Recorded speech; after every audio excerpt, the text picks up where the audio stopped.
Wellman TV. Bobby Aguilar. Kabanata 161. Nagbago ang mukha ni Elijah, pero bago pa man siya makapagsalita ay sinampal na siya ni Bobby Aguilar. Hindi man masyadong malakas ang sampal, naging sanhi pa rin ito ng pagmaganang pisngi ni Elijah. Bobby Aguilar, hayagan mong sinaktan ng isang tao. I-disqualify kita. Si Dorian Dawson, sa audience, ay nagkaroon ng pagkakataon na mabilis na tumayo at malakas na pagsabihan siya. Hindi napigilan ni Bobby ang mapangiti, bulag ka ba? Hindi ka ba pipinong sinaktan niya ako ngayon? Napabuntong hininga si Dorian, paumanhin, hindi komportable ang mga mata ko ngayon, kaya hindi ko ito nakita. Sanay na si Bobby sa kawalang hiyaan ni Dorian. Malamig niyang sinulyapan si Dorian at magsasalita na sana. Sa sandaling ito, naging hindi mapakali ang mga manunood. Dorian, tinatreto mo ba ang lahat ng mga taong ito bilang bulag? Tama, kapag sinaktan ng alagad mo ang isang taong kunwari mong hindi nakikita, pero kapag may natama ng iba, tatalon ka. Isa ka talagang double standard na aso. Kung gusto mong i-disqualify ang isang tao, i-disqualify ang lahat. Ang mga tinig ng pagkondena mula sa madla ay umalangaw-ngaw na parang tubig. Hindi napigilan ni Dorian na magpalit ng kulay ang mukha. Hindi niya akalain na magdudulot siya ng galit sa publiko. Pagkatapos ng lahat, ang mga taong ito ay karaniwang may mga kahilingan para sa kanya. Hindi ba sila magalang nang makilala siya? Sa pagharap sa pagkondena ng madla, nakapikit lamang si Dorian at iwinagayway ang kanyang kamay, kalimutan mo na ito, hayaan itong maging exception. Nagtawanan ang mga manunood at hindi na sineseryoso si Dorian. Anong biro? Si Bobby Aguilar, na may espiritual na apoy at natalo ang matandang Grandmaster, ay higit na mahalaga kaysa kay Dorian. Para sa mga mangangalakal na ito, kung ano ang pinakahusay nila ay pumanig sa isang napapanahong paraan. Oras na 110. Dahan-daang naglakad ang host sa stage. Tumingin siya sa mga kalahok at sinabing, "Pakiusap, mga kalahok, tanggalin ang mga takip." Bumangon si Elias mula sa lupa, kinagat ang kanyang mga ngipin at tinitigan si Bobby, na nagsasabing, "Hindi ka mananalo." Nanatiling tahimik si Bobby, na tuluyang hindi pinansin si Elijah. Hindi nagtagal, tinanggal ng 3 pang kalahok ang kanilang mga talukap at inilabas ang kanilang mga pills. Hindi man masama ang kanilang pills, malas nilang makilala sina Bobby at Elijah, kaya walang pumapansin sa kanila. Ang atensyon ng lahat ay nasa Bobby Aguilar at Elijah Anderson. Kumunot ang noo ni Elijah at sinabing, "Bobby Aguilar, bantayan mong mabuti." Dahil doon, sumigaw si Elijah at direktang ibinaba ang takip sa kanyang lalagyan. Sa lalagyan ay naglatag ng pulang tableta. Agad na napuno ng makapal na halimuyak ang buong venue. Ito ba ay isang life extension pill? Oo, life extension pill ito. Siguradong life extension pill ito. Hindi ba sinabi na ang formula para sa life extension pill ay nawala? Ang life extension pill daw ay may mahimalang epekto at maaaring puwersahang pahabain ng 3 araw ang buhay ng isang tao. Ito ay laban sa langit. Talagang henyo si Elijah. 3 araw na halaga ng pagpapahaba ng buhay. Ito ay talagang isang napakahalagang banal na bagay. Alam mo ba kung gaano kalaki ang magagawa ng isang mahusay na pamilya sa loob ng 3 araw? Nang makita ito, mas natawa si Dorian Dawson. "Bobby Aguilar, hindi ako naniniwalang makakaisip ka ng mas magandang pill." Tuloy-tuloy ng inisyon ni Elijah. Sumulyap si Bobby kay Elijah at bahagyang tumango, "Ang galing mo talaga. Sayang maling tao ang nasundan mo." "Shut the fuck up." Malamig na sabi ni Elijah. Kahit gaano ka magdulot ng espiritual na apoy, kahit sinong maharlikang pamilya ay gugustuhin ako batay sa aking mga kasanayan sa alchemy. Ngayon, matatalo ka.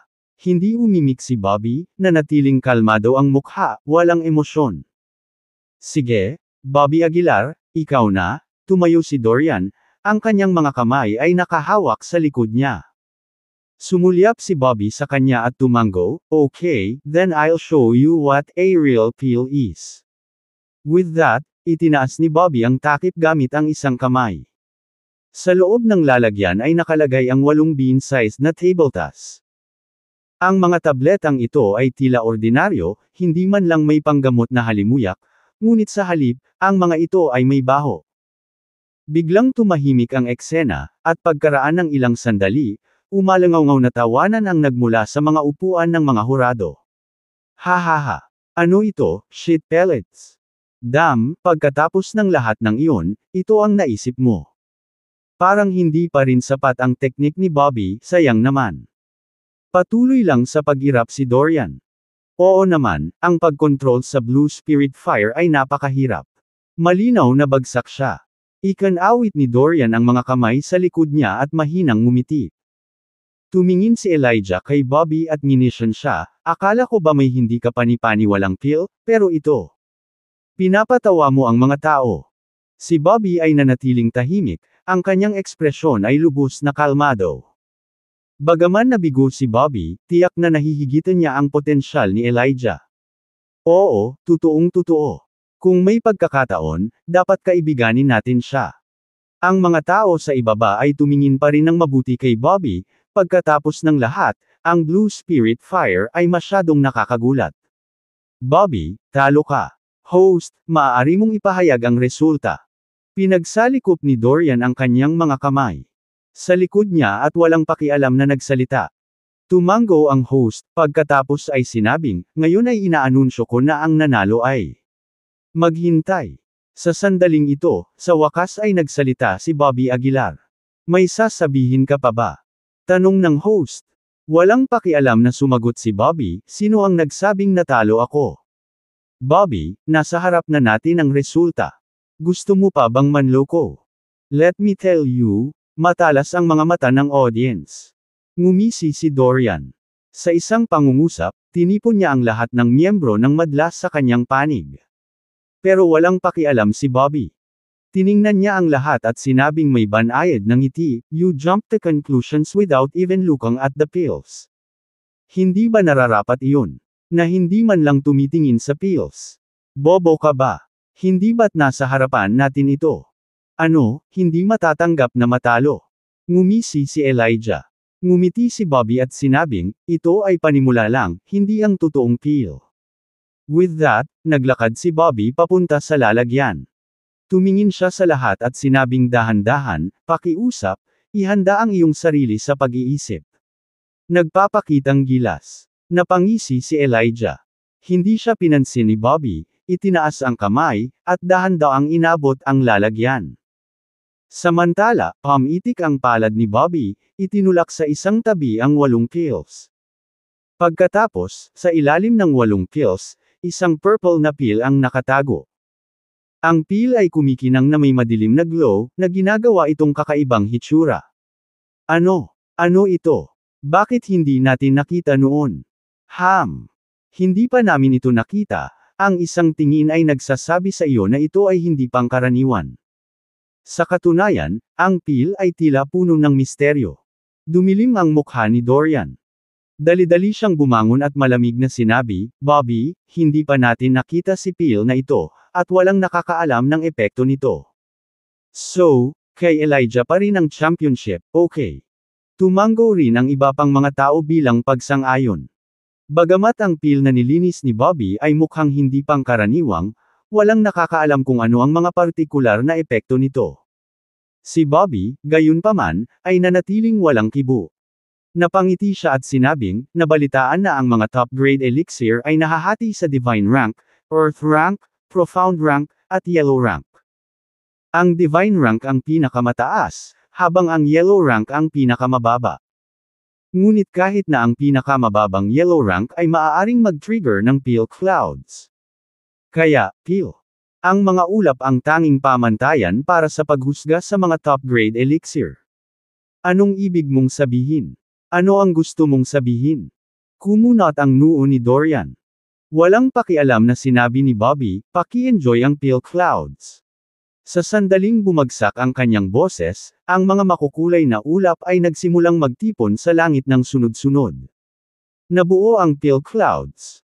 Kabanata 162. Sa pagtingin sa malalaking ulap na nagtitipon sa kalangitan, lahat ay natigilan sa tanawing ito. Matiim na tinitigan nina Dorian Dawson at Elijah Anderson ang pangitaing ito, puno ng hindi paniniwala ang kanilang mga mata.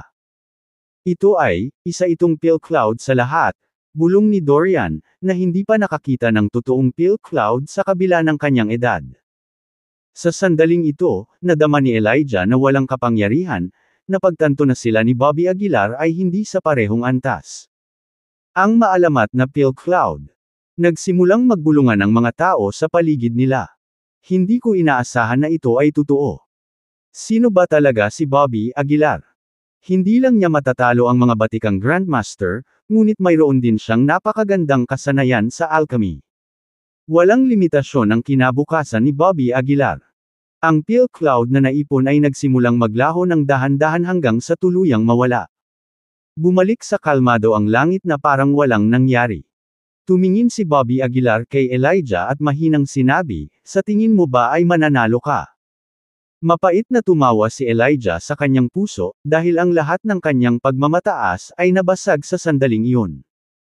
Magsasalita pa sana si Elijah, biglang sumigaw si Dorian Dawson mula sa ibaba ng stage, "Teka!" Lahat ng mata ay mabilis na napunta kay Dorian. Kinagat ni Dorian ang kanyang mga ngipin at sinabing, "Kahit na makaipon ka ng pill cloud, ano? Sino ang nakakaalam kung ang iyong tableta ay may anumang praktikal na epekto?" Sa sandaling lumabas ang mga salitang ito, nagkaroon ng bulungan ng talakayan sa eksena. Oo, kung walang praktikal na epekto, kahit isang top-grade elixir ay walang halaga. Ginoo Aguilar, pakipaliwanag ang pill na ito. Oo, Mr. Aguilar, ipagpaumanhin mo ang aming kabastusan, ngunit talagang gusto naming malaman ang praktikal na epekto ng tabletang ito. Ang paraan ng pagharap sa kanya ng mga tao ay tahimik na nagbago.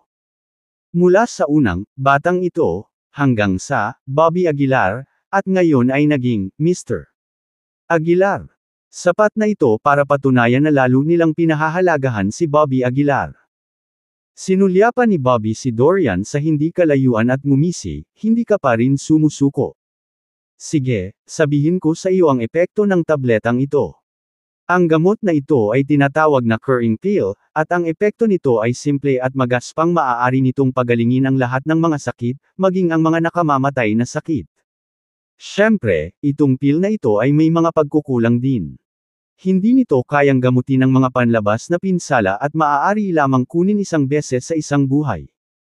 Nang marinig ang mga salitang ito, ang lahat ng mga tao sa ibaba ng entablado ay biglang kumulo sa pananibik.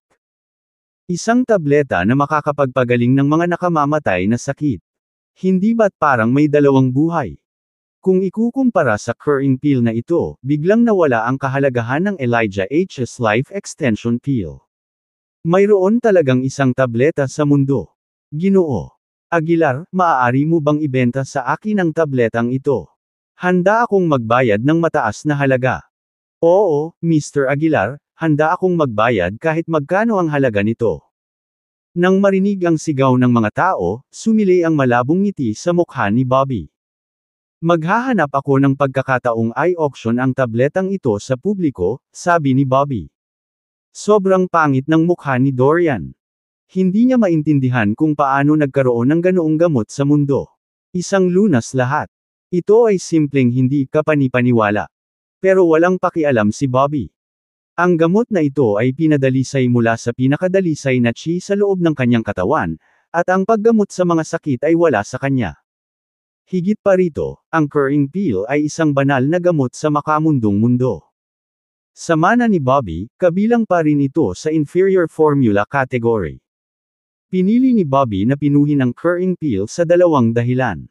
Ang una ay ang mga gamot na ibinigay ni Dorian ay walang therapeutic effect, kaya kinailangan ni Bobby na umasa sa sarili niyang chi. Bilang resulta, hindi niya mapino ang isang tableta na magiging kapaki-pakinabang sa mga martial artist. Ang pangalawang dahilan ay ayaw ni Bobby na mag-imbita ng gulo. Kung talagang pinipino niya ang isang tableta na magpapabaliw sa mga martial artist, hindi mabilang ang mga mata sa kanya. Sa oras na iyon, malaki ang posibilidad na ang mga top-level master ay gagawa ng hakbang sa kanya. Maaari bang ipahayag ang mga resulta ngayon? Tumingin si Bobby sa host at mahinang sinabi. Ito. Biglang nag-alinlangan ang host, na walang malay na sumulyap kay Dorian. Si Dorian ay mukhang galit na galit ngunit hindi alam kung ano ang gagawin. Ang huling desisyon ay nasa kanyang mga kamay, ngunit ngayon ang lahat ng madla ay napanalunan ni Bobby. Kung gusto niyang paboran si Elias, kailangan niyang humanap ng magandang dahilan. Ang eksena ay nahulog sa isang maikling katahimikan, na may hindi mabilang na mga mata na nakatitig kay Dorian. Napatikip si Dorian sa kanyang mga ngipin at sinabing, sa tingin ko ang championship ay dapat kay Elijah. Sa sandaling lumabas ang mga salitang ito, lahat ay nagulat. Napangisi ang lahat sa kawalang hiyaan ni Dorian. Ang Bobby, Curring Peel ay hindi nakita ng sinuman, na nakakaalam kung ito ay totoo o mali, maaari ba tayong umasa sa kanyang mga pahayag? Ngumuso si Dorian. Haha, President Dorian, hindi ba't masyadong marami iyon? Hindi napigil ang sabihin ng isang tao sa malapit. Oo, hindi makatwiran iyon. Wala pa ring pakialam si Dorian. He snorted coldly, ako ang presidente ng Traditional Medicine Association. Nasa kamay ko ang desisyon. Kung sino ang manalo, mananalo. Master, hayaan mo na. Gayunpaman, sa oras na ito, biglang umiling si Elijah sa entablado. Hindi ako kasing galing ni Bobby Aguilar.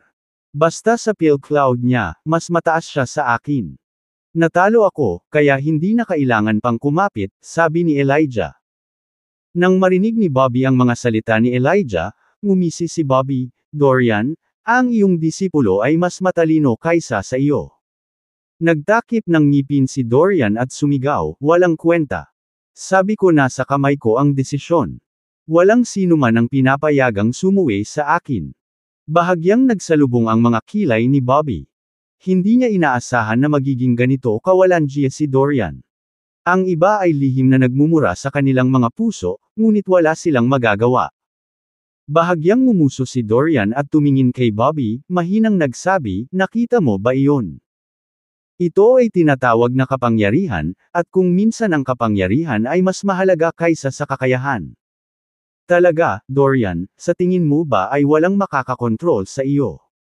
Maya-maya lang, may boses na nagmula sa entrance. Sa pagbabalik tanaw, nakita nila ang dalawang lalaking nakasuot ng opisyal na uniforme na naglalakad.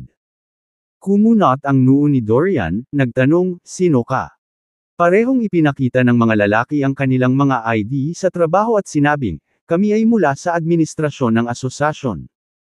Pagkatapos ng pananaliksik ng mga nakatataas, nagpasya kaming bawiin ang iyong posisyon bilang presidente ng Traditional Medicine Association at humirang. Bobby Aguilar bilang acting president.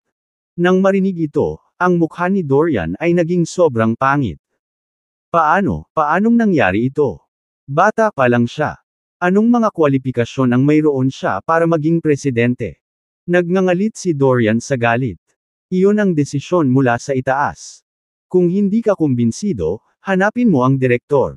Malamig na umungol ang kausap. Sa sandaling ito, marami pang tao ang pumasok sa silid. Ang mga taong ito ay mas prangka. Lumapit sila kay Dorian, kumuha ng file, at sinabing, Dorian Dawson, pinaghihinalaan ka ng maraming krimen. Ngayon, ipinapahayag ko na ikaw ay inaresto. Kabanata 163. Natigilan si Dorian Dawson. Inaresto talaga siya. Lumapit ang ilang tao at inabot para arestuhin si Dorian Dawson. Sa sandaling ito, sumigaw si Dorian Dawson, kaibigan ko ang iyong amo, hayaan mong tawagan ko siya. Ang mga taong ito ay hindi nagmamadali. Tumayo sila sa isang tabi at tumango, sige. Kinuha ni Dorian ang kanyang telepono at nag-dial ng numero. Matapos makonekta ang tawag, nagmamadaling sinabi ni Dorian, Craig, anong nangyayari? Bakit ako hinuhuli ng mga tao mo? Ngumisi ang lalaking tinawag na Craig, you broke the law. Kung hindi kita mahuli, sino ang dapat kong hulihin? Muling nagbago ang mukha ni Dorian. Sabi niya sa medyo naguguluhan na tono, Craig, ano? Anong ibig mong sabihin? Anong ibig kong sabihin? Ha, Dorian Dawson, tapos ka na. Sabi ni Craig bago ibinaba ang telepono.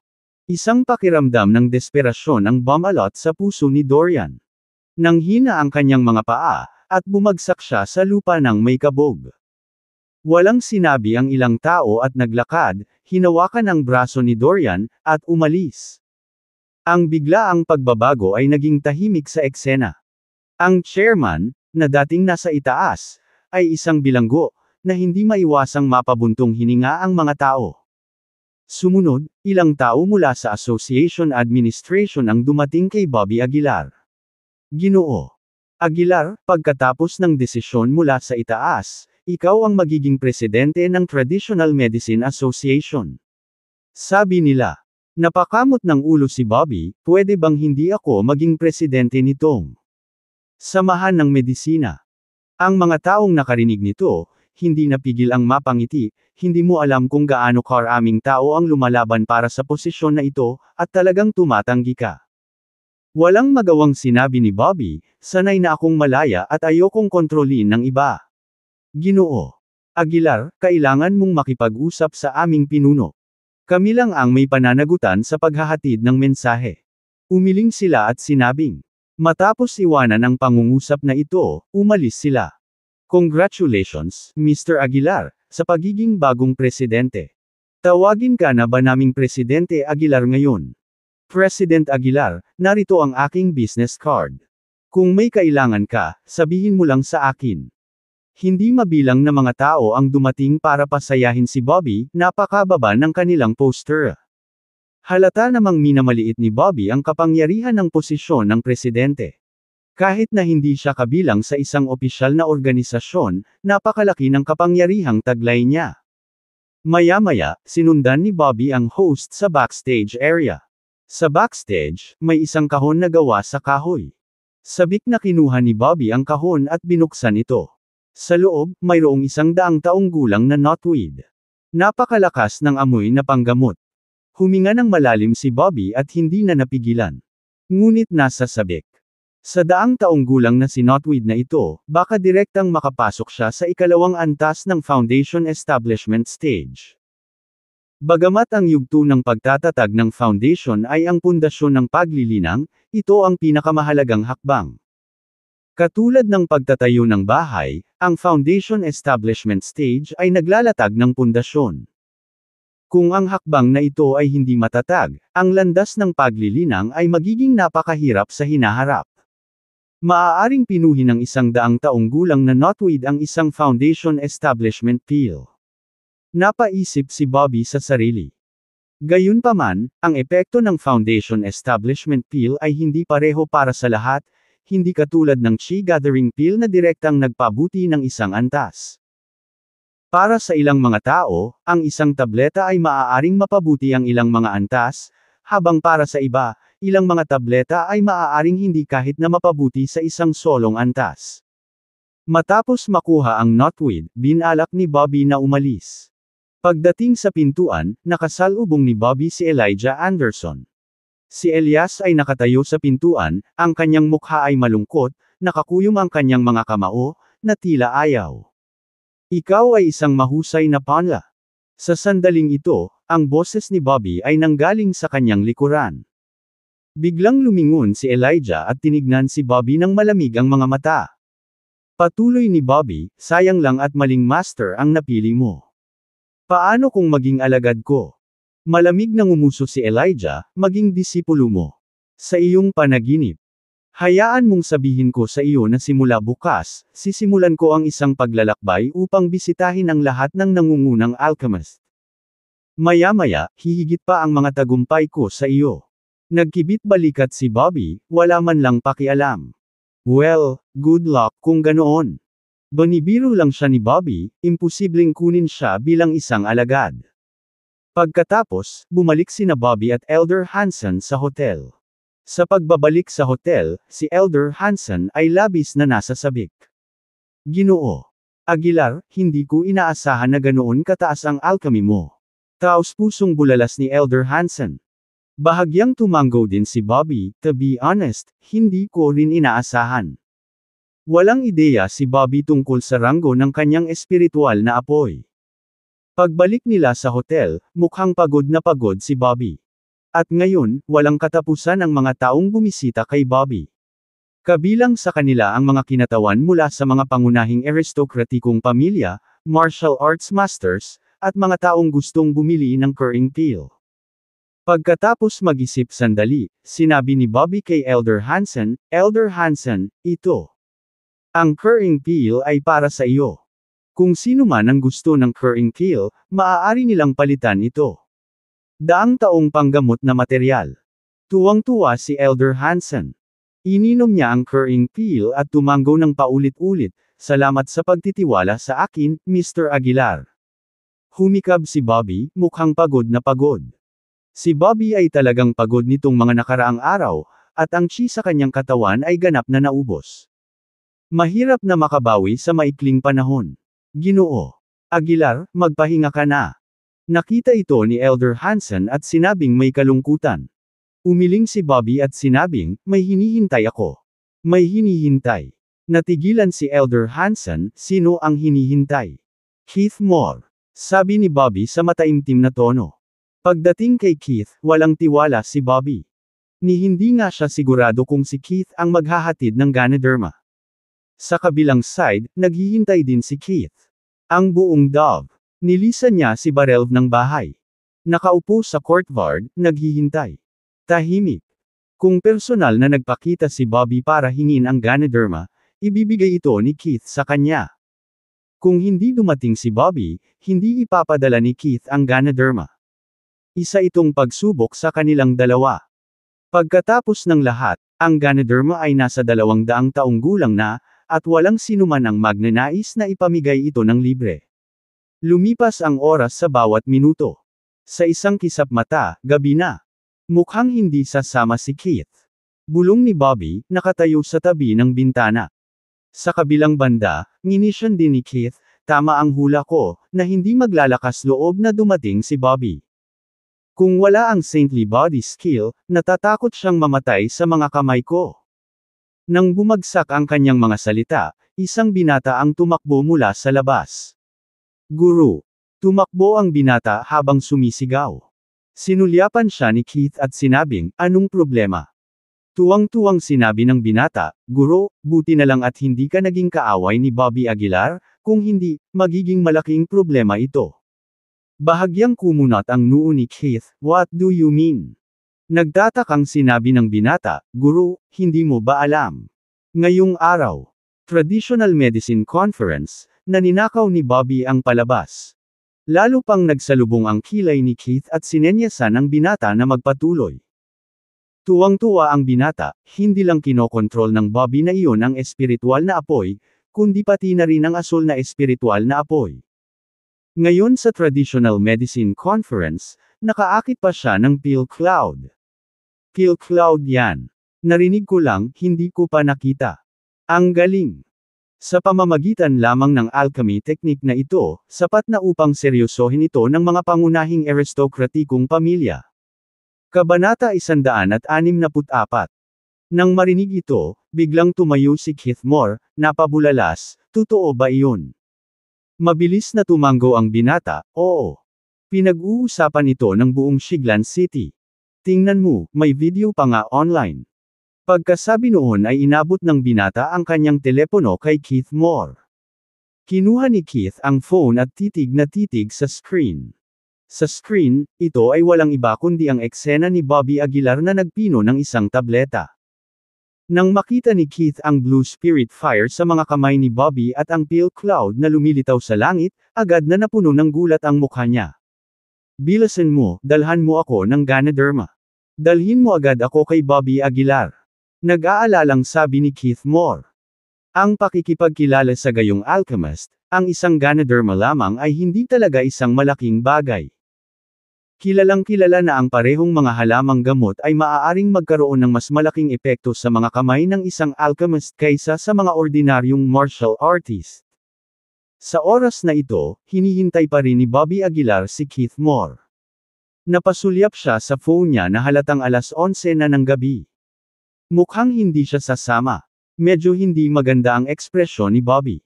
Hindi nagustuhan ni Bobby kapag sinira ng mga tao ang kanilang mga pangako. "Kailangan kong magpahinga." Tamad na nag-inat si Bobby at hindi napigil ang humikab ng tuloy-tuloy. Sa sandaling iyon, huminto ang sasakyan ni Keith sa ibaba. Maya-maya pa ay nakita niya si Keith na nagmamadaling tumakbo. Hawak niya ang Ganoderma at magalang na iniabot kay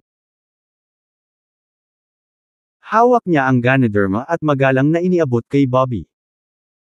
I'm sorry, Mr. Aguilar.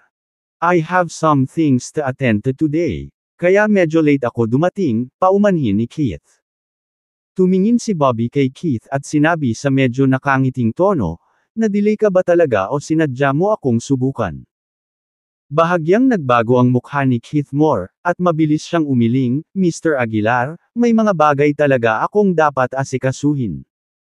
Kung hindi, mas maaga akong nakarating." Sabi nga, pero alam ng lahat ang totoo. Hindi ito inilantad ni Bobby. Kinuha niya ang Ganoderma at tumango, "Salamat, Mr. Moore." Iniyuko ni Keith ang kanyang kamay, "Ibinabalik ko lang ang nararapat sa iyo, Mr. Aguilar." Bahagyang tumango si Bobby, at nagpakita ng pag-unawa si Keith, hindi nagtagal at mabilis na lumabas ng hotel. Itong si Keith Moore ay talagang marunong magtimbang ng mga kalamangan at kahinaan, nilero ni Bobby ang Ganoderma at hindi napigil ang tumawa. Gayunpaman, sulit ang pagkuha nitong Ganoderma. Pagtingin sa Ganoderma sa kanyang kamay, medyo natuwa ang puso ni Bobby. Matapos itago ang Ganoderma, humiga si Bobby sa kama. Hindi nagtagal, umagos ang antok na parang tubig. Ang pagod ng mga nakaraang araw ay pinakawalan sa sandaling ito, at mabilis na pumasok si Bobby sa Dreamland. Kinabukasan, dumating pa rin ang mga tao sa isang walang katapusang stream para sa Curring Peel. Maraming opisyal at maharlika ang dumating upang magtanong tungkol dito, na nag-aalok ng mataas na presyo para makuha ang Curring Peel. Magalang na tinanggap sila ni Elder Hansen isa-isa at sinabi ang intensyon ni Bobby. Sinabi ni Mr. Aguilar na ang Curring Peel ay hindi ibinebenta. Kung gusto mo ito, kailangan mong palitan ito ng 100 taong panggamot na materyales, magalang na sabi ni Elder Hansen. Nang marinig ito, medyo nahiya ang lahat. Ang mga daang taong panggamot na materyales ay hindi kasing karaniwan ng repolyo sa tabing daan. Kahit sa mga mayayamang tao, hindi sila madaling makuha. Kaya lang, lumipas pa ang 2 araw. Hinahanap pa rin ng mga tao ang tableta araw-araw, ngunit walang nakaisip ng 100 taon na mga materyales na panggamot. Makalipas ang 3 araw, hindi pa rin nagigising si Bobby. Sinulyapan ni Elder Hansen ang silid ni Bobby at hindi napigil ang mapabuntong hininga, si Mr. Aguilar ay 5 buong araw nang natutulog nang hindi nagigising. Namatay ba siya? Sa pag-iisip tungkol dito, pumasok si Elder Hansen sa silid at nagsuri. Nang makumpirma na si Bobby ay buhay pa, pinatahimik ni Elder Hansen ang kanyang puso. Sa sandaling ito, biglang may kumatok sa pinto sa labas. Nagmamadaling lumapit si Elder Hansen at binuksan ang pinto. Sa pagbukas ng pinto, pumasok ang isang binata na nakasuot ng suit at naglalabas ng yaman. Kasunod din ng binata ang 2 bodyguard. "Balita ko may Curring Peel ka." Pumasok ang binata at dumiretso sa punto. Magalang na sagot ni Elder Hansen, "Oo, ngunit nangangailangan ito ng pakikipagpalitan ng daan-daang taong panggamot na materyales." Tumango ang binata, at sabay abot ng kamay ay agad na iniabot ng isang bodyguard ang isang kahon. Ito ay 100 taong gulang na ginseng. "Tama bang ipagpalit ito sa Curring Peel na hawak mo?" Tanong ng binata.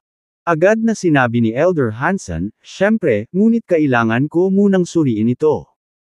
Pagkatapos sabihin iyon, kinuha ni Elder Hansen ang ginseng at maingat na sinuri ito.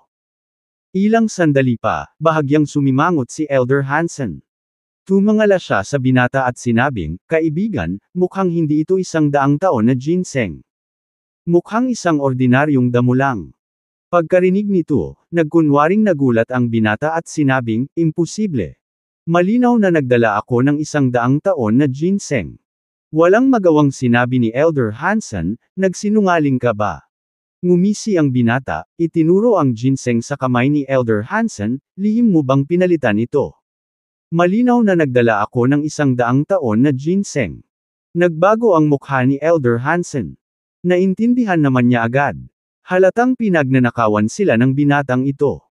Huwag kang magsalita ng walang kaparirikan, ibinalik ni Elder Hansen ang ginseng sa binata. Ngumuso ang binata, maniniwala si Bobby Aguilar sa iyo o sa akin. Malinaw na gusto mong itago ang 100 taon na ginseng para sa iyong sarili, linlangan si Bobby, at pagkatapos ay ibuhos ang maruming tubig sa akin.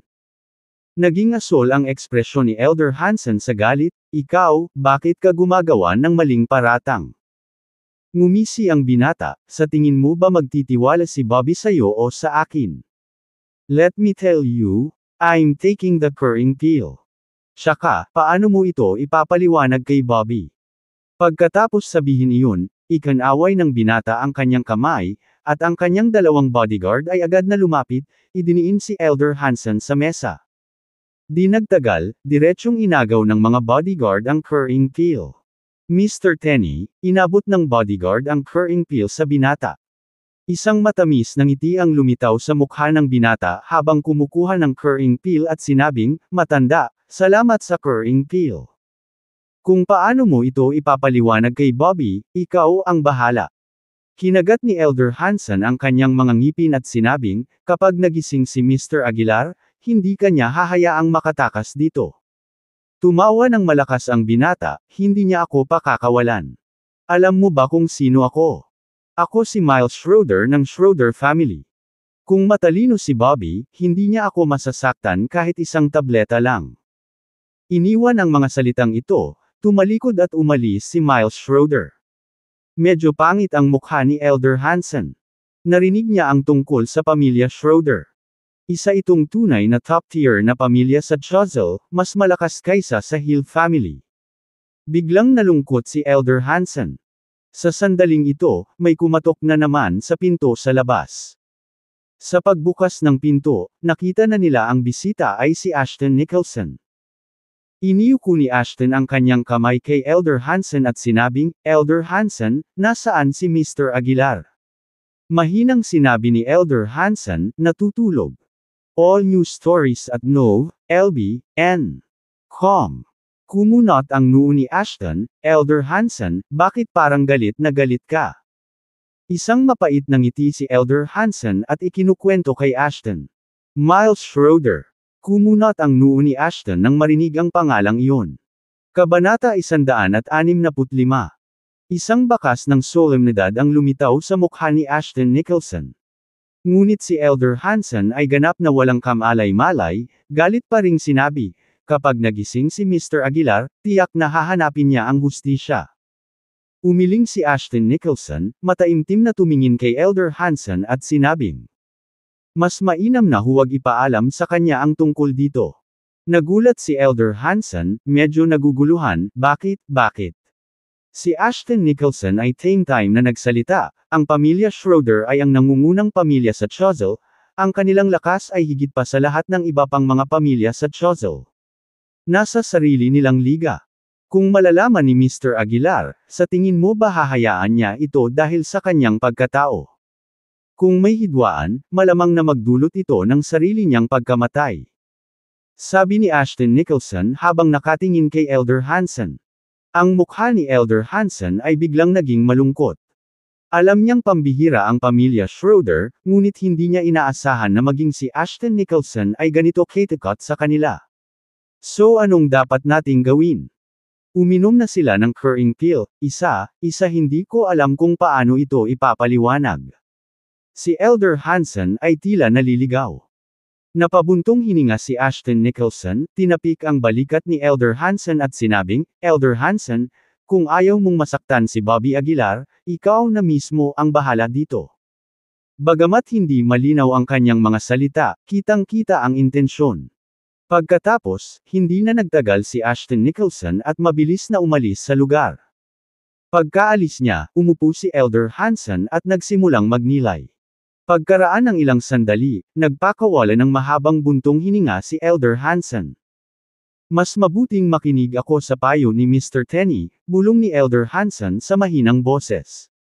Lumipas ang oras, at hindi pa rin nagpakita si Bobby Aguilar ng mga palatandaan ng paggising. Araw-araw, dumarating pa rin ang mga tao para humingi ng pills, ngunit lahat sila ay tinalikuran ni Elder Hansen. Pagkalipas ng 2 araw, sa wakas ay nagising si Bobby Aguilar mula sa kanyang pagtulog.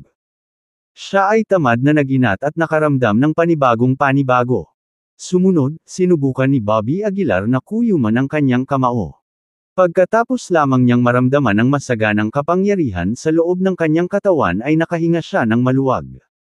Ang aking lakas ay ganap na nakabawi, naisip ni Bobby Aguilar. Pagkatapos, tinulak niya ang pinto at lumabas. Tanghali na, mabilis na lumapit si Elder Hansen para batiin siya nang makita niya. Bobby Aguilar, Mr. Aguilar, gising ka na. Ngumiti si Bobby Aguilar. Elder Hansen, ilang araw na ba akong nakatulog? Nagbilang si Elder Hansen sa kanyang mga daliri at sinabing, eksaktong 1 linggo. Ganito katagal. Medyo nagulat si Bobby Aguilar. Nagtimpla si Elder Hansen ng tsaa para kay Bobby Aguilar at pagkatapos ay sinabing, oo, hindi ko rin akalain na matutulog ka ng ganoon katagal. Nawalan ng pagkain at inumin sa loob ng ilang araw, nakaramdam ng gutom at uhaw si Bobby Aguilar. Kaya pagkatapos maligo, inilabas niya si Elder Hansen para maghanap ng isang hotpot restaurant. Para sa pagkain na ito, kumain si Bobby Aguilar na parang buhawi, nilalamon ang lahat. Ang buong pagkain ay tumagal ng hindi bababa sa 3 oras. Matapos mapuno ang sarili, casual na nagtanong si Bobby Aguilar, Elder Hansen, tiyak na medyo marami ang naghahanap sa akin kamakailan, tama ba? Bahagyang nagbago ang mukha ni Elder Hansen, at pagkatapos ng ilang sandali ng katahimikan, sinabi niya, tama, halos araw-araw ay may pumupunta sa pinto. May gusto ng pills, may nag-iimbite sa iyo sa mga handaan. Natawa si Bobby Aguilar, tulad ng inaasahan, nabili ba ang currying pill? Mukhang nahihiya si Elder Hansen, matigas niyang sinabi, hindi. Walang pakialam si Bobby Aguilar, natawa siya, normal lang, kung tutuusin, hindi madaling mahanap ang daan-daang taong panggamot na materyales. Hindi iyon. Inangat ni Elder Hansen ang kanyang ulo upang tingnan si Bobby Aguilar. Natigilan si Bobby Aguilar, at medyo hindi makapaniwalang nagtanong, hindi. Anong ibig mong sabihin? Namula si Elder Hansen at sinabing, isang kumain ng currying pill na iyon. Medyo masama ang pakiramdam ko kamakailan, kaya kinuha ko ito sa aking sarili. Dahil doon, mabilis na bumangon si Elder Hansen, yumuko at nagsabi, Mr. Aguilar, isipin mo na lang nabibili ako ng pill, at ibawas mo ito sa aking sweldo sa hinaharap. Tinitigan ni Bobby Aguilar si Elder Hansen, na natiling tahimik ng ilang sandali. Habang tumatagal ito, mas nababalisa si Elder Hansen. Elder Hansen, napakabait mo para sabihin ang mga ganyang bagay, umiling si Bobby Aguilar. Dahil masama ang pakiramdam mo, ibibigay ko sa iyo ang currying pill na iyon. Pinunasan ni Bobby Aguilar ang kanyang bibig at ngumiti. Natigilan si Elder Hansen, nakatingin kay Bobby Aguilar, na lubhang naantig sa kaibuturan ng kanyang puso. Ginoo Aguilar, totoo ba ang sinabi mo? Nahirapan si Elder Hansen na paniwalaan. Iyon ay isang currying pill, hindi mabilang na mga aristokratikong pamilya ang gustong bilhin ito sa mataas na presyo. At talagang handa si Bobby Aguilar na ibigay ito sa kanya. Siyempre, currying pill lang ito, winagaway ni Bobby Aguilar ang kanyang kamay. Salamat, Mr. Aguilar. Si Elder Hansen ay nagmamadaling yumuko, ang kanyang mukha ay puno ng paggalang. Ngumiti si Bobby Aguilar, sige, balik na tayo. Nakapagpahinga na ako, oras na para bumalik sa negosyo. Sa kanilang pagbabalik sa hotel, hindi napigilan ni Bobby Aguilar na makaramdam ng kakaiba. Dahil kapag nagsasalita si Elder Hansen, ang kanyang mga mata ay laging lumilipad, na para bang wala siyang tiwala. Siyempre, hindi masyadong pinag-isipan ni Bobby Aguilar. Ipinapalagay niya na nagkasala si Elder Hansen, kaya naman wala siyang tiwala. Pagkabalik sa hotel, tumingin si Bobby Aguilar kay Elder Hansen at sinabing, Elder Hansen, magiging abala ako saglit, at kahit sinong humahanap sa akin, wala akong makikitang sinuman. Yumuko si Elder Hansen at sinabing, oo, Mr. Aguilar. Pagkatapos, tumalikod si Bobby Aguilar at bumalik sa kanyang silid, nilock ang pinto. Inalis niya ang dalawang strain ng Ganoderma. Isang daang taon na pile, at ang isa ay 200 taong gulang. Sa dalawang strain ng Ganoderma na ito, dapat kung pinuhin ang hindi bababa sa 3 foundation establishment pills, naisip ni Bobby Aguilar sa kanyang sarili. Tulad ng para sa eksaktong bilang ng mga pills, ito ay depende sa pamamaraan ng pagpino. Kung mas mahusay ang pamamaraan, mas maraming pills na maaaring pinuhin. Inayos ni Bobby Aguilar ang dalawang strain ng Ganoderma, at pagkatapos ay nagsimulang kontrolin ang espiritual na apoy upang pinuhin ang foundation establishment pills. Matapos maranasan ang Traditional Medicine Conference, ang kontrol ni Bobby Aguilar sa espiritual na apoy ay halatang bumuti ng husto. Sa tulong ng espiritual na apoy na ito, matagumpay na napino ni Bobby Aguilar ang foundation establishment pills sa loob lamang ng isang gabi. Ang foundation establishment pills ay mga pangunahing table tasks, kaya hindi sila nakakonsumo ng maraming espiritual na kapangyarihan. Sa madaling araw, may kabuuang 8 foundation establishment pills sa harap ni Bobby Aguilar. Hindi katakataka na nabigla sila sa Blue Spirit Fire, ang mga epekto nito ay lumampas sa inaasahan, tumingin si Bobby Aguilar sa 8 foundation establishment pills sa harap niya at hindi maiwasang mapaisip sa sarili. 8 foundation establishment pills, mapapaakyat man lang nila ako sa ikatlong antas ng foundation establishment stage, di ba? Hinaplos ni Bobby Aguilar ang kanyang baba at nahulaan. Nang hindi masyadong nag-iisip, mabilis na nilunok ni Bobby Aguilar ang pills. Hindi nagtagal, naramdaman ni Bobby Aguilar na napuno ng napakalaking chi ang kanyang dantian. Ang chi na ito ay parang batis, kasama ang dantian sa gitna, ito ay lumundag patungo sa mga meridian sa buong katawan. Bahagyang ipinikit ni Bobby Aguilar ang kanyang mga mata, ginagabayan ang daloy ng chi sa loob ng kanyang katawan. Sa buong araw, hindi lumabas ng kwarto si Bobby Aguilar. Ang 8 foundation establishment pills na ito ay mabilis na natunaw sa loob ng katawan ni Bobby Aguilar. Gayunpaman, nakakagulat na si Bobby Aguilar ay hindi nakalusot kahit isang antas. Pagkatapos lamang ganap na matuno ang huling foundation establishment pill, mahinang naramdaman ni Bobby Aguilar ang mga senyales ng pagpasok sa ikalawang antas ng stage ng foundation establishment. Nagsimulang damaloy ang mga alon ng chi sa katawan ni Bobby Aguilar. Bahagyang ipinikit ni Bobby Aguilar ang kanyang mga mata at nagsimulang makapasok sa ikalawang antas ng stage ng foundation establishment. Biglang bumungad sa katawan ni Bobby Aguilar ang mahinang gininto ang liwanag, na nagliliwanag sa buong silid na parang araw. Kabanata 166. Lalong lumakas ang liwanag sa paligid niya. Si Bobby Aguilar ay ganap na walang kamalay-malay tungkol dito, nakaramdam lamang siya ng matinding pag-aapoy sa buong katawan, na parabang sesebog na siya. Pati ang noo niya ay nababalot ng pawis. Buzz! Makalipas ang isang oras, ang gintong liwanag sa paligid niya ay nagsimulang mag-converge kay Bobby Aguilar bilang sentro. Ang lahat ng liwanag ay direktang natipon sa katawan ni Bobby Aguilar, sa wakas ay sumanib sa kanyang balat. Biglang binuksan ni Bobby Aguilar ang kanyang mga mata. Bumaba ang tingin niya sa kanyang balat at, sa di malamang dahilan, parang lumiit ang kanyang mga pores.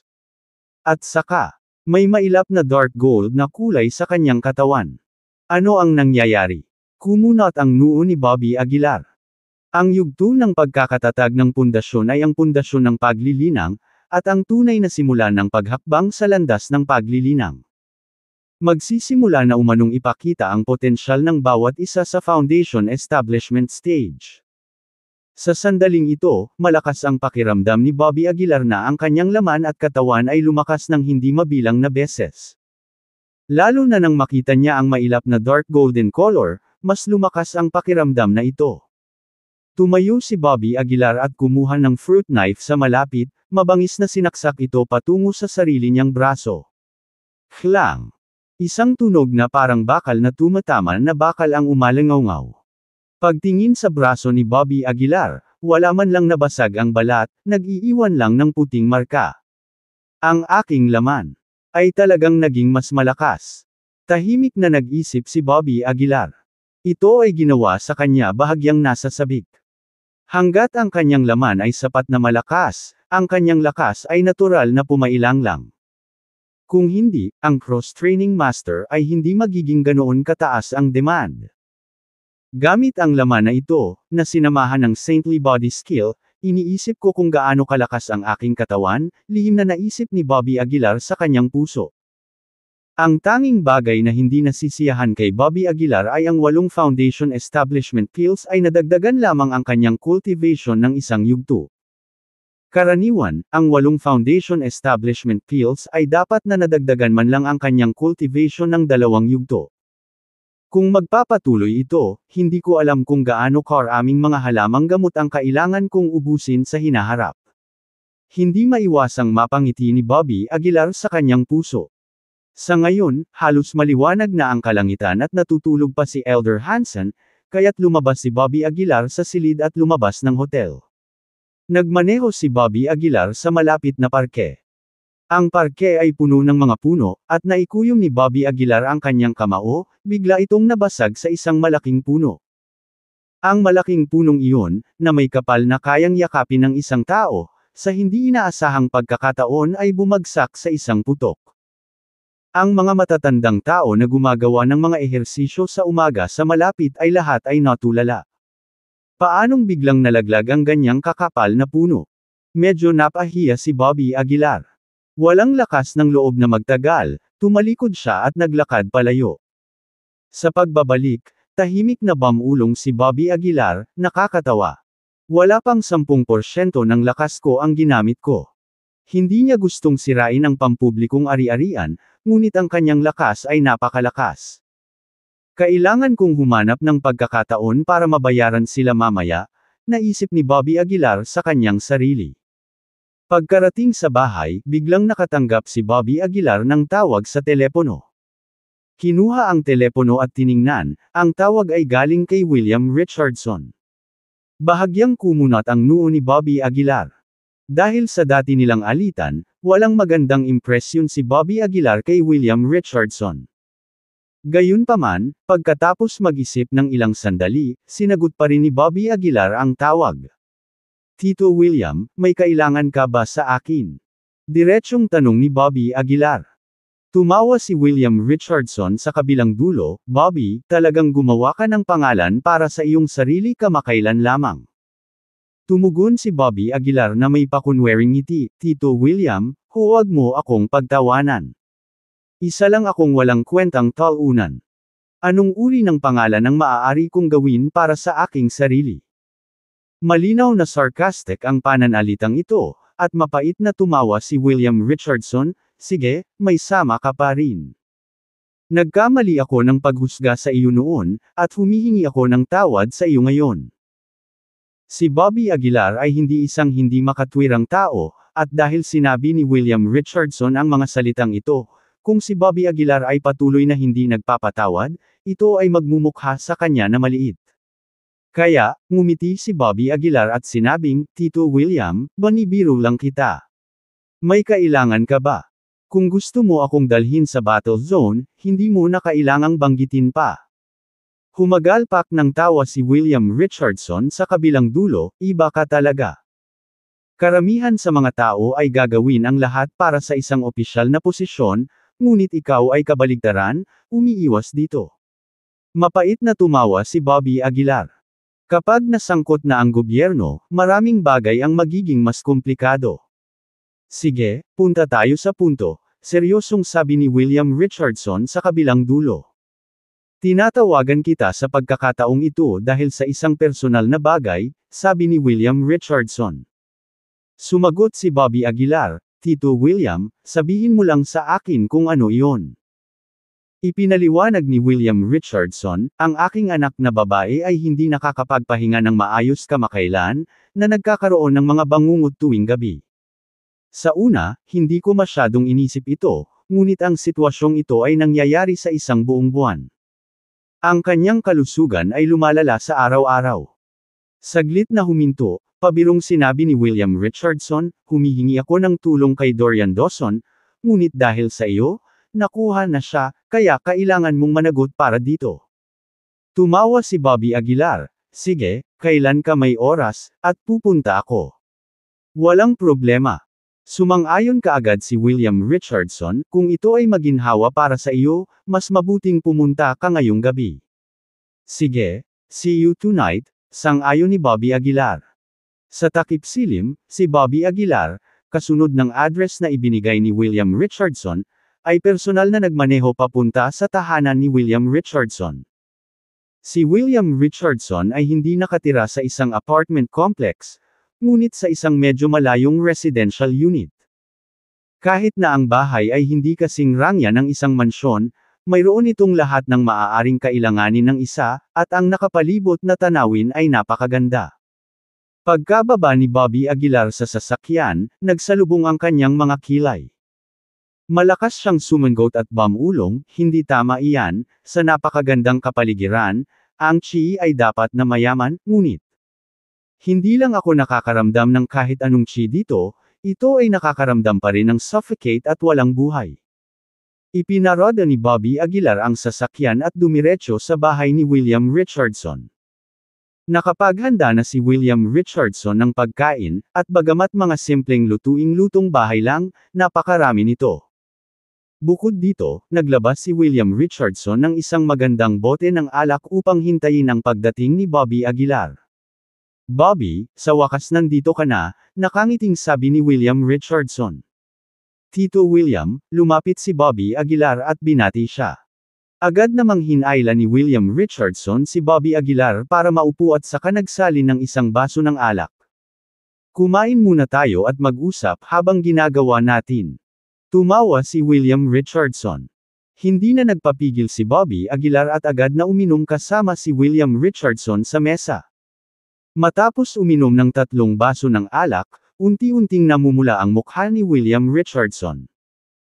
Hinampos niya si Bobby Aguilar sa balikat at bumantong hininga, noong una, bulag talaga ako, halos mawalan ako ng magandang binhing tulad mo. Eto na, ito ay Miss Taylor na talagang matalas ang mata. Tungkol sa bagay na ito, medyo naguguluhan din si Bobby Aguilar. Ano ang posibleng ipaliwanag ang mataas na paggalang na itinalaga para sa kanya ni Emily Taylor, isang malayong binibini? Sa pagsasalita ng hindi kasiya siya, si Bobby Aguilar noon ay hindi man lang makatingin sa kanyang sarili. Kung wala si Miss Taylor, walang ako ngayon, seryosong sabi ni Bobby Aguilar pagkatapos huminga ng malalim. Ang lahat ng pagpapahalaga sa sarili, pagtitiwala, at pag-asa ni Bobby Aguilar ay nagmula kay Emily Taylor. Bago lumitaw si Emily Taylor, ang buhay ni Bobby Aguilar ay puno ng kadiliman. Noon lang, isang 16 o 17 taong gulang na batang babae na may kambal na nakapusod ang pumasok sa silid. Pagkapasok niya, tinitigan niya si Bobby Aguilar at sinabing, "Ikaw ba si Bobby Aguilar na nakikipag-date kay Emily?" Kabanata 167. Claire, ingatan mo ang iyong wika. Seryosong saway ni William Richardson. Walang pakialam ang babaeng tinatawag na Claire. Tumakbo siya papunta sa gilid ni Bobby Aguilar, tinignan siya pataas at pababa, pagkatapos ay bumulong, walang espesyal, katamtaman lang ang itsura niya, kahit medyo matanda na. Claire, tumigil ka nga sa pagsasalita ng kalokohan. Tawagin mo siyang kuya. Mabilis na sambat ni William Richardson. Hindi napigilan ni Bobby Aguilar ang magkahalong tawa at luha. Tumingin siya sa William at nagtanong, "Tito William, anak mo ba ito?" Pinilit ni William ang mapait na ngiti at sinabing, "Yes, I spoiled her too much." "Bobby, huwag mo namang personalin. Ayos lang." Umiling si Bobby. Pagkatapos, tumingin si Bobby kay Claire at sinabing, "Sa paraan ng pagsasalita mo, parang close kayo ni Emily." "Siyempre. Napakaganda ng pakikitungo sa akin ng kapatid kong si Emily." Buong pagmamalaking deklara ni Claire. Bahagyang tumanggo si Bobby. Dahil maganda ang relasyon niya kay Emily Taylor, natural na hindi niya ito gagawing masama. "Sige, Claire, bumalik ka na sa kwarto mo. Makikipag-chat ako sa kapatid mong si Bobby," kumaway si William. Matapos paalisin si Claire, nagsalita si William sa malalim na boses, dahil sa trabaho ko noon, namatay ang ina ni Claire sa isang aksidente. Nagi-guilty ako sa kanya all these years, which has led to her temper and stubborn personality. Tumango si Bobby. Ang mga batang lumaki sa mga pamilyang nag-iisang magulang ay medyo nakakaawa sa ilang lawak. Halika, kain na tayo ng hapunan. Kinuha ni William ang baso ng alak. Pagkatapos uminom ng 2 bote ng white wine, si William, na gumugol ng maraming taon sa battle zone, ay nagkaroon ng hindi kapani-paniwalang mataas na tolerance sa alkohol. Wala siyang ipinakitang palatandaan ng kalasinggan maliban sa bahagyang namumula ang mukha. Pagkatapos kumain, tumayo si William at sinabing, "Gabi na, Bobby. Bakit hindi ka pumunta at tingnan ang kwarto ni Claire?" Umiling si Bobby at sinabing, "Alam ko na kung ano ang problema." Oh, nagulat si William. Sabi ni Bobby, walang sakit si Claire. Siya ay nasangkot sa isang maruming bagay, ngunit hindi ako sigurado kung ano. Kumunot ang noo ni William habang mataimtim na sinabi, "May nagsabi rin yan, pero hindi ako naniniwala sa mga supernatural na bagay. Ngunit dahil nabanggit mo ito, mayroon akong ilang mga pagdududa." Natawa si Bobby, "Normal lang yan. Ikaw ay nasa battle zone sa loob ng maraming taon, at ang iyong katawan ay puno ng matuwid na enerhiya, kaya sa pangkalahatan, ang mga maruruming bagay ay hindi madaling makasali sa iyo. Ngunit maaaring hindi ito ang parehong kaso para kay Claire." With that, tumayo si Bobby at naglakad patungo sa kwarto ni Claire. Nang makarating sila sa pintuan, sinabi ni Bobby, "Tito William, pakihintay po ako sa labas." "Sige." Tumango si William. Pagkapasok sa kwarto ni Claire ay nagpipigil ng hininga si Bobby at isinara ang pinto. Nakahiga si Claire sa kama at nilalaro ang phone niya. Nang makita niya si Bobby ay agad siyang napatayo. "Anong ginagawa mo? Hindi bagay sa isang matanda na pumasok sa silid ng dalaga, hindi ba?" Inilibot ni Claire ang kanyang mga mata. Nawala nang masabi si Bobby at walang magawang sinabi, "May mga maruruming bagay sa iyo. Hindi mo ba alam iyon?" Paft! Binigyan siya ni Claire ng malaking eye roll. "Halika, Tito, anong siglo ito? Naniniwala ka pa rin sa mga lumang paniniwalang iyon. Outdated ka na talaga." Hindi makapaniwala si Claire sa sinabi ni Bobby. Pabirong sinabi ni Bobby, "Kung gayon, bakit gabi-gabi ka nagkakaroon ng mga bangungot?" "Walang ibig sabihin ang bangungot. It just proves na sobrang pagod at stressed ako lately." Nagkunwaring bumantong hininga si Claire na may pagka-mature, mukhang nakakatawa. Umupo si Bobby sa tabi ni Claire, at sinabing, "Mayroon ka talagang karumal-dumal sa iyo, at nakakatakot. Paft, tawagan mo, at tingnan ko. Susuntukan ko ito ng isang kamao hanggang mamatay." Galit na ikinuyom ni Claire ang kanyang maliliit na kamao. Natahimik sandali si Bobby bago sinabing, "Gusto mo ba talagang makita?" "Oo, kung maaari mong tawagan ito, manunood ako, at manunood ng mabuti." Seryosong sabi ni Claire. "Sige, pero huwag kang matakot mamaya," tumawa si Bobby. Paft, parang totoo. Muling iminulat ni Claire ang kanyang mga mata. Alam ni Bobby ang kaunti tungkol sa mahiwagang sining at nakikita niya sa isang sulyap na si Claire ay puno ng madilim na enerhiya. Gayunpaman, wala siyang ideya kung paano ito i-exercise. Maaari lamang niyang subukan batay sa kanyang sariling mga hula. Pagkatapos, itinaas ni Bobby ang kanyang kamay patungo sa noo ni Claire. "Anong ginagawa mo?" Sinaman siya ng tingin ni Claire. Sabi ni Bobby, "Tumulong sa iyo na paalisan ang mga demonyo, ipikit mo ang iyong mga mata." Paft! Binigyan ni Claire si Bobby ng masamang tingin ngunit masunarang ipinikit ang kanyang mga mata. Naramdaman ni Bobby ang isang makapal na patch ng dark energy sa noo ni Claire, na siyang pinagmulan ng lahat. Sa sandaling dumampi ang palad nito sa kanyang noo, itinulak ni Bobby ang chi sa loob ng kanyang katawan patungo sa noo ni Claire. Sa isang iglap, dahan-daang gumalaw ang noo ni Claire. Ito. Sobrang sakit. Biglang namula ang mukha ni Claire sa sakit, napangiwi ang ekspresyon. Nanatiling tahimik si Bobby, patuloy na hinihimok ang chi sa loob ng kanyang katawan. Sa pagkakataong iyon, biglang lumitaw ang bakas ng dugo sa noo ni Claire. Pagkatapos, isang madilim na anino ang lumitaw mula sa pagitan ng kanyang mga kilay at nagmamadaling lumabas. Sa sandaling lumitaw ang anino, lumipad ito patungo sa bintana, tila sinusubukang tumakas. Malamig na ngumuso si Bobby, sinusubukan mong tumakas. Ikinumpas niya ang kanyang kamay, at isang napakalaking asol na kamay ang agad na namuo sa hangin.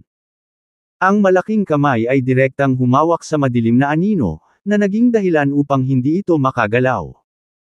Ang madilim na anino ay agad na nagpakawala ng isang matinis na sigaw na puno ng takot at isang pahiwatig ng pagbabanta, na nagpapadala ng panginginig sa kanyang gulugod. Nang makita ang eksenang ito, napasigaw si Claire sa takot. Sa kabilang bahagi ng pinto, si William ay nagmamadaling pumasok na bal-isang. Ano ang nangyayari? Sigaw ni William sa pag-aalala. Nang makita niya ang maitim na anino na hawak ng malaking kamay ni Bobby, biglang nagbago ang mukha niya. Ano ito? Namutla ang mukha ni William habang nagtatanong. Mataimtim na sinabi ni Bobby, hindi ko alam kung ano ito, ngunit ang madilim na enerhiya dito. Napakakapal. Bumaba ng ilang degrees ang temperatura sa buong kwarto. Nang makita ang takot at sunod sunyiran na ekspresyon ni Claire, wala na si Bobby sa mood makipagbiruan sa kanya. Nang malapit na niyang durugan ang malaking kamay, biglang sumagi sa kanyang isipan ang pagkislap ng pananaw. Pagkatapos, mabilis na bumukas ang mga butas ng katawan ni Bobby, at direktang naabsorb niya ang dark energy sa kanyang katawan. Anong nangyayari? Pati si Bobby natulala. Ito ay malinaw na madilim na enerhiya, salungat sa chi na nilinang ni Bobby. Paano kaya niya ito na-absorb? Higit sa lahat, pagkatapos masipsip ang madilim na enerhiya, naramdaman ni Bobby ang kapansin-pansing pagtaas ng kanyang lakas. Pwede bang na maaari kong linangin ang parehong chi at dark energy ng sabay? Biglang may naisip si Bobby at tuwang-tuwa. Kung ito ay totoo, ang paglilinang ay maaaring maging mas madali para kay Bobby. Matapos masipsip ni Bobby ang madilim na enerhiya, lumabas mula rito ang dalawang maliliit na itim na bug. Mga parasito. Sabay kumunot ang mga kilay ni Bobby. Mga parasito mula sa timog kanluran. Inabot ni Bobby, direktang hinawakan ang dalawang kulisap sa kanyang kamay. Kasunod nito, iniabot niya ang mga parasito kay Claire. Kabanata 168. Bilis, alisin mo, alisin mo. Wala nang lakas ng loob si Claire Richardson na tingnan ang parasito. Dali-dali niyang tinakpan ang kanyang mga mata at patuloy na umaatres. Ibinigay ni Bobby Aguilar ang parasito kay William Richardson at same time na sinabi. William, ito ay dapat na isang parasito mula sa timog kanluran.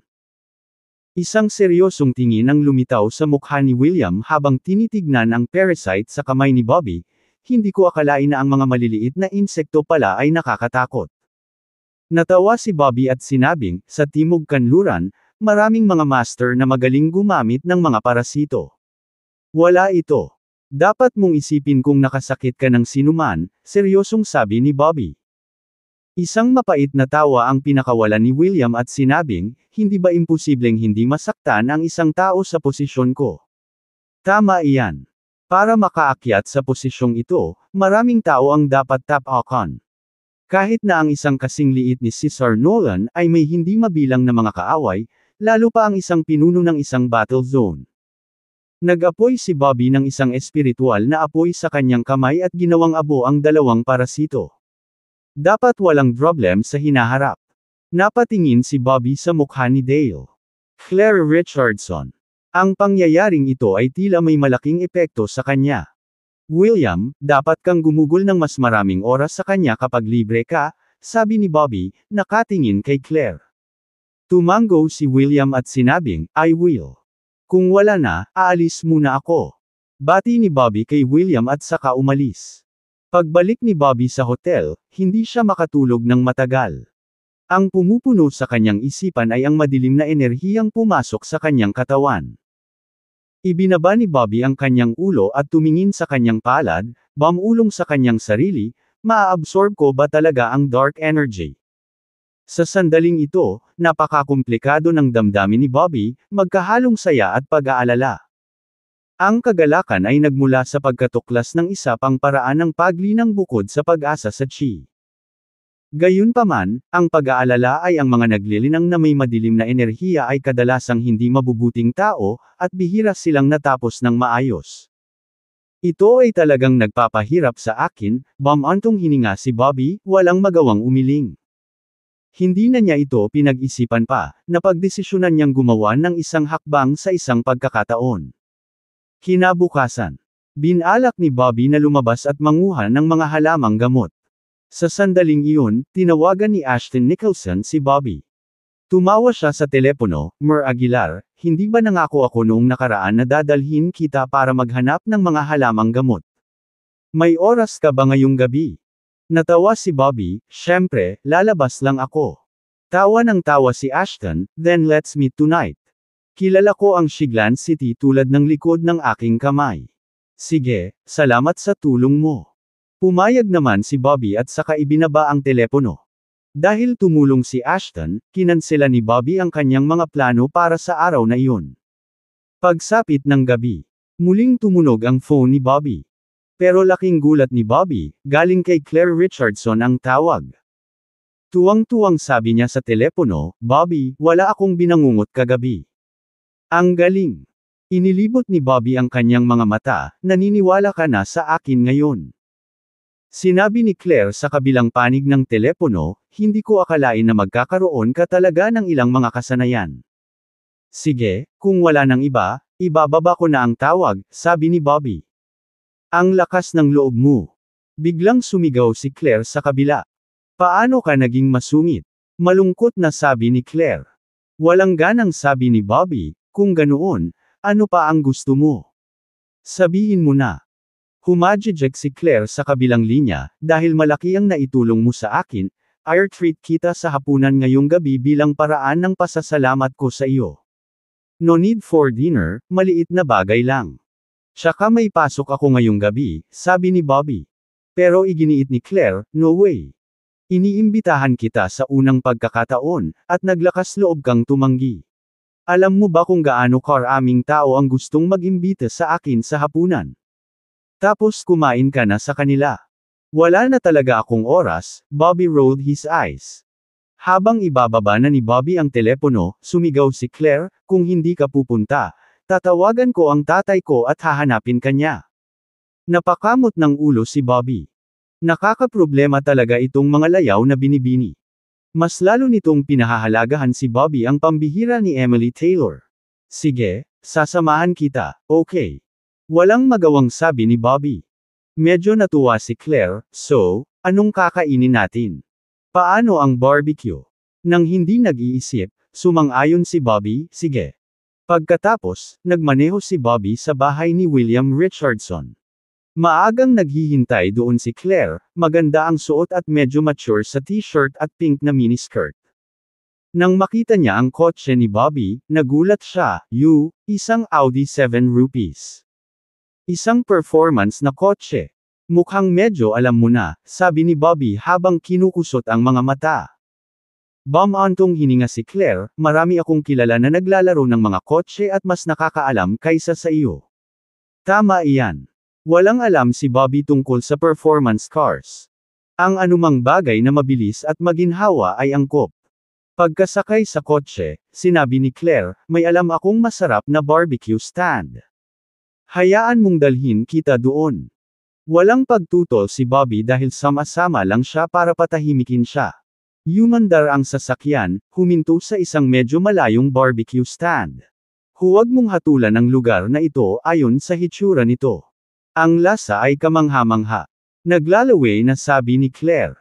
Nagbiro si Bobby, "Kumakain din ba kayong mga binibini sa mga gilid ng kalsadang ito?" Bumantong hininga si Claire at walang magawa, "Karaniwan ay hindi ako pinapakain ng tatay ko, hindi raw ito malinis. Napakahirap humanap ng pagkakataon. Gusto mo ba talagang i-treat ako sa isang pagkain, o ginagawa lang akong dahilan?" Sabi ni Bobby, pinaikot ang mga mata. "Half and half, I guess." Sumenya si Claire gamit ang kanyang kamay. Nakahanap sila ng upuan at si Claire ay nag-order ng pagkain ng buong buo, humihingi sa amo ng isa sa lahat. Nang dumating ang pagkain, tuloy-tuloy na tinakbo ni Claire ang kanyang bibig nang walang anumang palatandaan ng kanyang malababae na kilos. Isang banayad na simoy ng hangin ang dumaan kaya medyo komportable ito. Sa sandaling ito, ang ilang nakatato na mga lalaki sa katabing mesa ay tumingin sa kanila ng may mapang-akit na mga mata. Nakatitig ang kanilang mga mata sa lelayan ng palda ni Claire, puno ng pagnanasa ang mga mukha, sumipol pa sa kanya. Mag-ingat na huwag ilantad ang iyong sarili, paalala ni Bobby sa kanya. Napansin ni Claire na paminsan-minsan ay nalilipad ng hangin ang kanyang palda. Pinandilatan niya at sinigawan ang mga lalaking may tato sa katabing mesa, umuwi ka na at tingnan mo ang iyong ina. Kung titingin ka pa, huhukiin ko yang eyeballs mo. Nagtawanan ang mga nakatato na lalaki at sinabing, bata, ang init ng ulo mo. Naka-provocative ang pananamit, hindi ba para makita lang natin? Sa sobrang slutty mo, mabusog ka kaya ng boyfriend mo. Kailangan mo ba ng tulong mula sa iyong mga kapatid? Kabanata 169. Nang marinig ang sinabi ng mga binata na may tato, biglang nagsalubong ang mga kilay ni Bobby Aguilar. Si Claire Richardson, na nakatayo sa malapit, ay sampi ng malakas, gago ka ba? Umuwi ka na at hanapin mo ang nanay mo para samahan ka. Ang mga binata na may tato ay hindi nagalit sa halip ay nagpatuloy sila sa pagtawa, ang babaeng ito ay mainit ang ulo. Gustong-gusto namin ang mga feisty girls na tulad mo. Pagkatapos, ang mga taong ito ay tumingin kay Bobby Aguilar at sumigaw, dude, nakakatuwang makasama ang isang mainit na babae araw-araw, tama ba? Pagkatapos nun, nagtawanan na naman silang lahat. Sa sobrang galit ni Claire Richardson ay kumuha siya ng ulam sa mesa at inihagis sa kanila. Para yan sa malalaking bibig mo. Galit niyang sabi. Ang mga binata na may tato ay basang-basa sa sabaw, at unti-unting dumidilim ang kanilang mga mukha. You little slut, humihingi ka talaga. Ngayon, mas mabuting linisin mo ang sabaw sa akin. Tumayo sila at nagsimulang maglakad patungo kay Claire Richardson, malamig. Kahit galit si Claire, hindi siya tanga. Nang makitang bumangon ang mga ito, agad siyang nagtago sa likod ni Bobby Aguilar nang walang pagdadalawang isip. Bobby, bugbugin mo sila. Sabi niya sabay tingin. Umupo si Bobby doon nang hindi gumagalaw habang patuloy sa pagkain ng kanyang kebab. Mabilis na lumapit kay Bobby ang mga binata na may tato. Tumingin sila sa kanya at sinabing, Buddy, sinabuyan kami ng sabaw ng girlfriend mo. Anong gagawin mo dyan? Sinulyapan sila ni Bobby at walang pakialam na sinabi, ano ang gusto ninyong gawin? Nang marinig ang mga sinabi ni Bobby, agad nilang naisip na isa siyang bakla. Napangiti sila at sinabing, hayaan mo ang girlfriend mo magpalipas ng gabi sa amin, at hahayaan namin ito. Paano kung ganoon? Hindi napigilan ni Bobby ang pag-iling. Ibinaba niya ang mga kebab sa kanyang kamay at malamig na sinabi, una, hindi ko siya girlfriend. Pangalawa, kung ayaw mong mamatay, mas mabuting mawala ka na ngayon. Nagtawanan ang mga kabataan at sinabing, anak, ang laki ng bibig mo. Ngumisi si Bobby, kapag nasa labas ka, mas mabuting bantayan mo ang bibig mo. Hindi magandang ugali ang magsuka ng dumi kung saan-saan. Sumimangot ang mga kabataan at sinabing, palagay ko humihingi kayo ng kamatayan. Gawin natin ito, mga kapatid. Sayangin mo siya. With that, sinisingil nila si Bobby. Hindi man lang nag-abalang tumayo si Bobby. Ikinumpas lang niya ang kanyang kamay, at ang mga kabataan ay lumipad ng patagilid. Isang napakalaking puwersa ang nagpalipad sa kanila sa himpapawid, na nagdulot pa sa kanila ng pagluwa ng dugo. Serves you right. Kapag nagsalita ka na naman ng kalokohan, puputulan ko ang bibig mo. Galit na sigaw ni Claire. Pilit na bumangon ang mga kabataan, at itinuro ang kanilang mga daliri sa ilong ni Bobby, bata, maghintay ka. Kami ay mula sa Red Star Society. Mas mabuting huwag kang umalis. Hindi pa ako tapos kumain, kaya hindi ako pupunta kahit saan, mahinang sabi ni Bobby. Ang mga kabataan ay nagdikit ang kanilang mga ngipin at lumusob. Anong klaseng kalokohan ang Red Star Society? Kahit kailan hindi ko narinig. Ngumuso si Claire. Sa sandaling iyon, dumating ang may-ari ng restaurant. Pinayuhan niya, bata, mas mabuting umalis ka na. Ang Red Star Society ay hindi dapat guluhin. Mayroon silang dose-dosenang mga tao na nasa ilalim ng kanilang kontrol at nang aapi ng iba sa lugar na ito. Walang nang ahas na guluhin sila. Bully ng iba. Nagtaas ng kilay si Bobby. Napabuntong hininga ang may-ari, oo, tuwing pumupunta sila rito para kumain, hindi sila nagbabayad ng kanilang bayarin. Wala tayong choice kundi manahimik. Kumunot ang noo ni Bobby, kung gayon, bakit mo pa sila hinahain ng pagkain?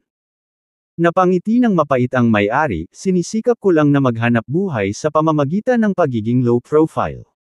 Sinong gustong masangkot sa gulo? Ganyan sila kagalit. Sa panahon ngayon, nangangahas pa rin silang pagsamantalahan ang mga ordinaryong tao. Bago pa matapos si Bobby ay nagngangalit na si Claire sa galit. Boss, huwag kang mag-alala, ako na ang bahala dito ngayon. Tinapik-tapik ni Claire ang kanyang dibdib ng may kumpiyansa.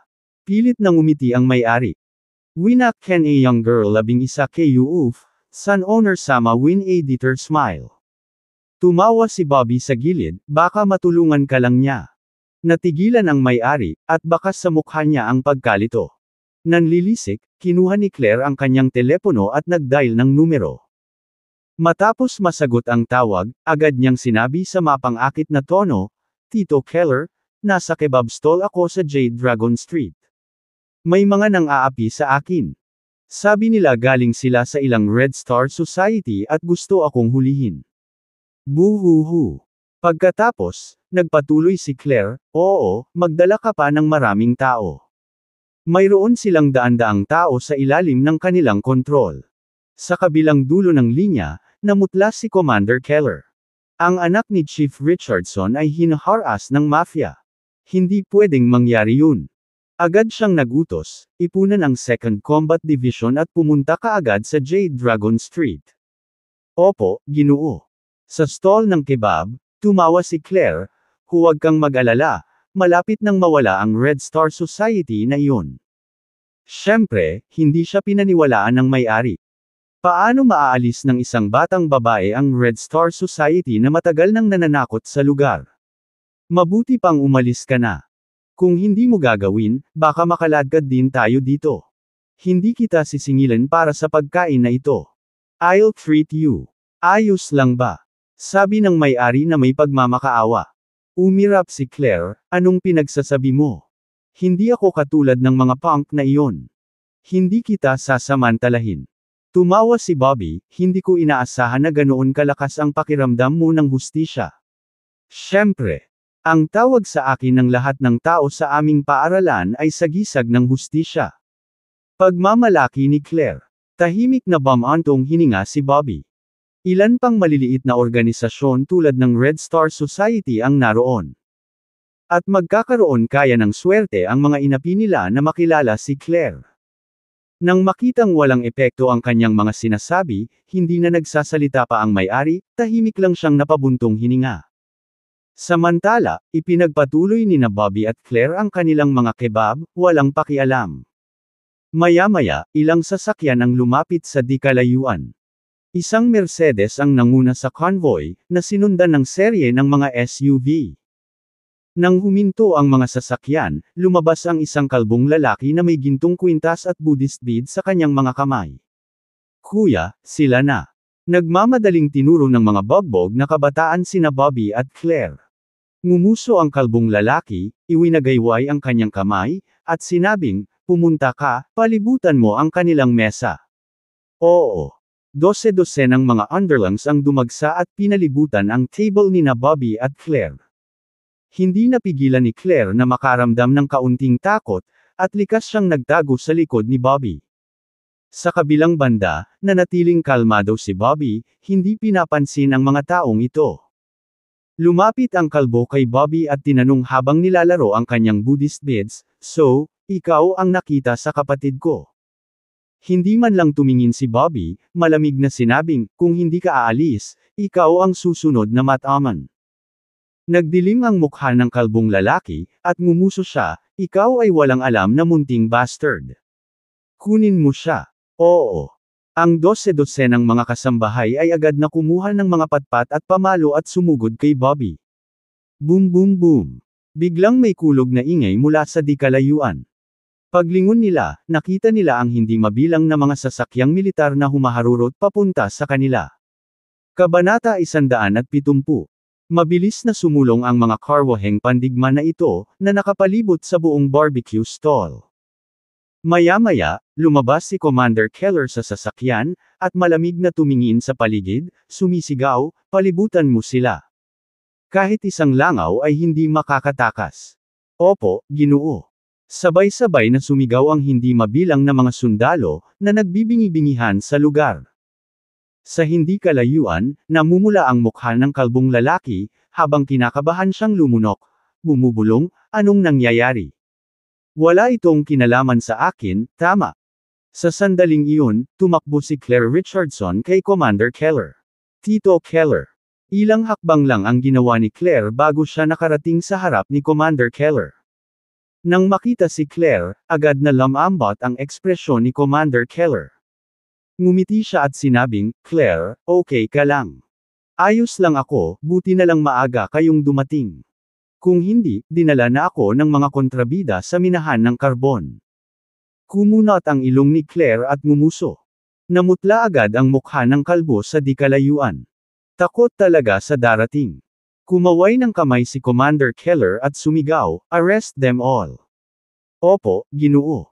Agad na inilabas ng maraming sundalo ang kanilang mga baril at itinutok sa kalbong lalaki at sa iba pa. Nanginginig sa takot ang kalbong lalaki, tumutulo ang malamig na pawis. Pilit na ngumiti, "Commander. Anong nangyayari? May hindi pagkakaunawaan ba?" Bago pa makapagsalita si Commander Keller, umirap si Claire at sumagot, "Pinaapi ninyo ang mga tao at sinamantala ninyo ang sitwasyon. Anong hindi pagkakaunawaan ang maaaring mangyari? Wala kayong kahihiyan. Sinasabi ko sa inyo, ngayong araw kayong lahat ay arestuhin at papatayin sa pamamagitan ng pagbaril." Agad na nanlambot ang katawan ng kalbo, at napaupo siya sa lupa. "Miss, hindi ko nakilala ang kahalagahan mo at na-offend kita.